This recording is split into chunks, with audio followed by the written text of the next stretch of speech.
আপনি যত ভালো মানুষ হবেন, আপনাকে তত অপমান আর অবহেলা করা হবে। এটাই বাস্তব।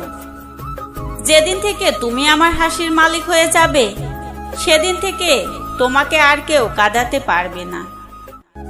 লোকে বলে সময়ের সাথে সবকিছু একদিন ঠিক হয়ে যাবে। আসলে কিছুই ঠিক হয় না। যন্ত্রণা নিয়ে বেঁচে থাকার অভ্যাস হয়ে যায়। কষ্ট হলেও সত্যি। অনেকদিন পর আমিও টের পেলাম, আমি কারোর প্রিয়জন নয়, শুধুই প্রয়োজন। দায়িত্ব ছাড়া যেমন পুরুষ হওয়া যায় না, ধৈর্য ছাড়াও নারী হওয়া কঠিন। সময় তাকে দিও যে সময়ের মূল্য বোঝে। সম্পর্ক তার সাথেই রেখো যে তোমার গুরুত্ব বোঝে।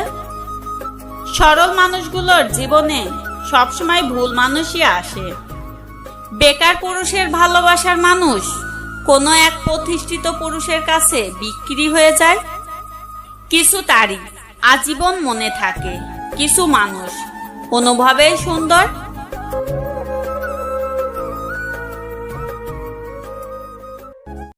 বউ হোক বা অন্য কেউ, পৃথিবীতে সবচেয়ে দামি যে উপহারটি আপনি চাইলেই প্রিয়জনকে দিতে পারবেন, তা হচ্ছে আপনার মূল্যবান সময় ও যত্ন।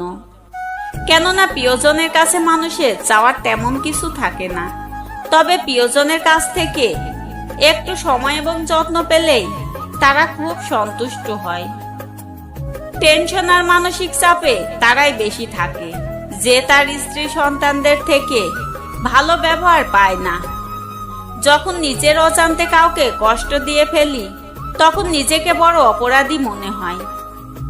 আর যখন কেউ আমাকে কষ্ট দেয়, তখন মনে হয় এটাই আমার প্রাপ্য ছিল।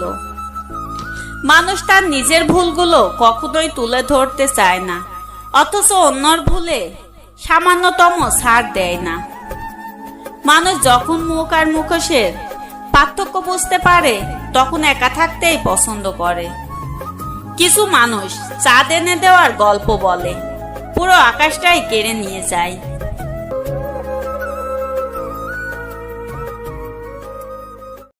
কখনো কাউকে কথা বলার জন্য বারবার অনুরোধ করার দরকার নেই, কারণ যার সাথে তোমার সত্যিকারের মূল্য থাকবে, সে হাজার ব্যস্ততার মাঝেও তোমাকে সময় দেবে। কারো দুর্বলতা নিয়ে কখনোই মজা করো না। যেটা তোমার কাছে দুষ্টমি, সেটা অন্যর কাছে অনেক কষ্টকরও হতে পারে। প্রয়োজন মেটাতে না পারলে বর্তমান সমাজ তাকে বন্ধু তালিকায় রাখতেও পছন্দ করে না। ছেলেরা রূপে আটকায় না, টাকায় আটকায় না, সম্পদেও আটকায় না। তারা আটকায় যেখানে তাদের মানসিক শান্তি মেলে সেখানে।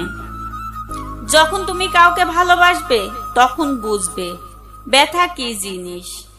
একটা নিজের মানুষ বোধ হয় সব মানুষেরই থাকা উচিত, যার কাছে নিজের মনে সমস্ত কথা খুব যত্ন করে গুছিয়ে গাছিয়ে মনের আনন্দে বলতে পারা যায়।